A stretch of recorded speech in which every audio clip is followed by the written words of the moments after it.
ಯಾವ ಭಕ್ತರ ಮೋಕ್ಷಕ್ಕೋ ಅದಾವ ದೂರದ ಶಿಕ್ಷೆಗೋ ಮಾಯಾಮೂರ್ತಿ ಮುಕುಂದನು ಅವನೆಯಾದ ದ್ರೌಪದಿಗೆ ಇಂತಹ ಪ್ರಬಲವಾದ ಕಾರ್ಯವನ್ನೇ ನೇಮಿಸಿರುವುದು.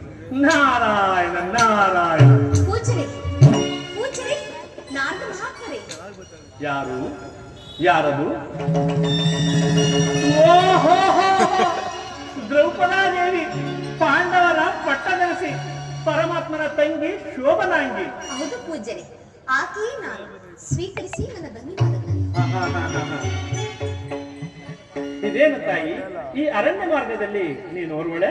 ನಾನು ಓರ್ವಳೆ ಏಕೆ ಪೂಜ್ಯರೇ? ನನ್ನ ಜೊತೆ ಇನ್ನೊಬ್ಬ ಬಂದಿರುವರಲ್ಲ. ಬಂದಿರುವರೆ? ಯಾರು? ಪಾರ್ಥನೆ? ಎಲ್ಲಿ ಎಲ್ಲಿ ಎಲ್ಲಿ ಕಾಣುತ್ತಿಲ್ಲವಲ್ಲ?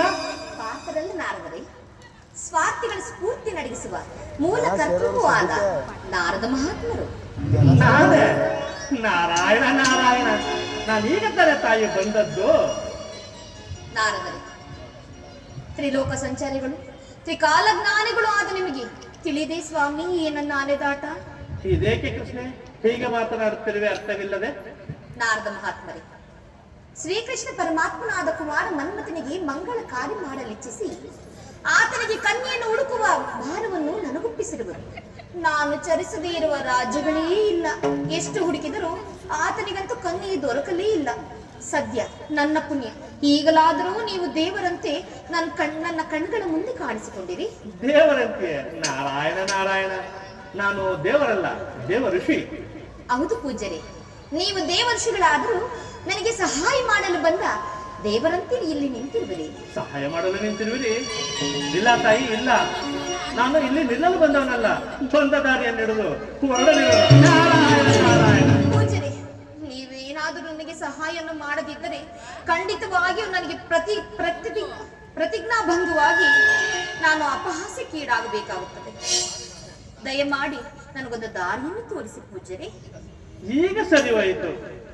ಅಲ್ಲ ತಾಯಿ, ನೀನು ಮಹಾಪ್ರತಾಪಶಾಲಿಗಳ ಪತ್ನಿ, ಅಲ್ಲದೆ ಮಾಯಾಮೂರ್ತಿಯ ಸಹೋದರಿ. ಇಂತಹ ನಿನ್ನಿಂದಲೇ ಒಂದು ಕನ್ಯೆಯನ್ನು ಹುಡುಕಲು ಸಾಧ್ಯವಾಗಲಿಲ್ಲವೆಂದ ಮೇಲೆ ಇನ್ನು ನಾನು ಬ್ರಹ್ಮಚಾರಿ, ನಾನೇನು ಬಲ್ಲೆನು ಸಂಗತಿಯನ್ನ? ಪೂಜ್ಯರೇ, ಹಾಗೆಲ್ಲ ಬೇಡಿ. ನೀವು ನನಗೆ ಸಹಾಯದ ಮಾರ್ಗವನ್ನು ತೋರಿಸದೆ ಹೋದರೆ ನಾನು ಜೀವ ಸಹಿತವಾಗಿ ದ್ವಾರಕೆಗೆ ಹಿಂತಿರುಗುವಂತೆ ಇಲ್ಲ. ನಾರಾಯಣ ನಾರಾಯಣ, ಒಳ್ಳೆ ಗ್ರಹಚಾರ ಪ್ರಾಪ್ತವಾಯಿತಲ್ಲ. ಮನ್ಮಥನಿಗೆ ಯೋಗ್ಯವಾದ ನಾರಿ ಎಲ್ಲಿರುವಳು, ಎಲ್ಲಿರುವುದೆಂದು ಯೋಚಿಸುವುದು. ಹಾ, ಒಳ್ಳೆಯಿತು. ಪೂಜ್ಯರೇ, ಆಕೆ ಯಾರು? ಆಕೆ ನಾಮಾಂಕಿತವೇನು? ಆಕೆ ಪಟ್ಟಣವಾಗುವುದು? ನಾರಾಯಣ ನಾರಾಯಣ, ಜ್ಞಾಪಕಕ್ಕೇನೋ ಬಂದಿತ್ತು, ಆದ್ರೆ ಮರೆತೇ ಹೋಯ್ತಲ್ಲ. ಮರೆತು ಹೋಯಿತೆ ಪೂಜ್ಯರೇ, ನಿಧಾನವಾಗಿ ನೆನಪಿಸಿಕೊಳ್ಳಿ. ಹಾ, ಜ್ಞಾಪಕವಾಯಿತು. ಜ್ಞಾಪಕವಾಯ್ತೆ, ಹೇಳಿ ಪೂಜಾರಿ. ಆದ್ರೆ ಜ್ಞಾಪಕಕ್ಕೇನೋ ಬಂದಿತ್ತು, ಆದ್ರೆ ಮತ್ತೆ ಮರೆತವಾಯಿತಲ್ಲ. ಪೂಜಾರಿ, ನೀವೇನಾದರೂ ನನ್ನಿಂದ ತಪ್ಪಿಸಿಕೊಳ್ಳುವ ಪ್ರಯತ್ನ ಮಾಡಿದರೆ ನಾನು ಮಾತ್ರ ನಿಮ್ಮ ಬೆನ್ನಿನ ಭೂತದಂತೆ ನಿಮ್ಮನ್ನು ಬಿಡುವುದೇ ಇಲ್ಲ. ನಾರಾಯಣ ನಾರಾಯಣ. ಹಾ, ಒಳೆಯಿತು. ಉಳಿಯಿತೆ. ಆಕೆ ಕಮಲಾವತಿ ಪಟ್ಟಣದ ಕಮಲೇಶರಾಜನ ಪುತ್ರಿ ರತಿ ಎಂದು. ರತಿ ಎಂದೆ? ಏಕೆ ತಾಯಿ, ಇರಬಾರ್ದೇನೋ? ಓಹೋ, ಇದ್ದರೂ ಇರಬಹುದು. ಆಕೆಯಾದರೆ ಮನ್ಮಥನಿಗೆ ತಕ್ಕ ಯುವತಿ. ರತಿ ಮನ್ಮಥ, ಮನ್ಮಥ ರತಿ. ಆಹಾ, ಎಷ್ಟು ಸೊಗಸಾಗಿದೆ ಪೂಜಾರಿ.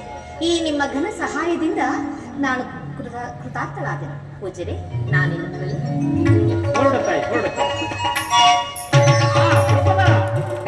ಪೂಜಾರಿ, ಮರೆತಿದ್ದನು. ಆ ಕಮಲೇಶರಾಜನಲ್ಲಿಗೆ ಹೋಗಿ ನೀನು ದುಡಿದಂತೆ ನಡೆಯುವುದಾಗಿ ವಚನ ಪಡೆದು ತದನಂತರ ವಿಚಾರವನ್ನು ತಿಳಿಸಬೇಕು.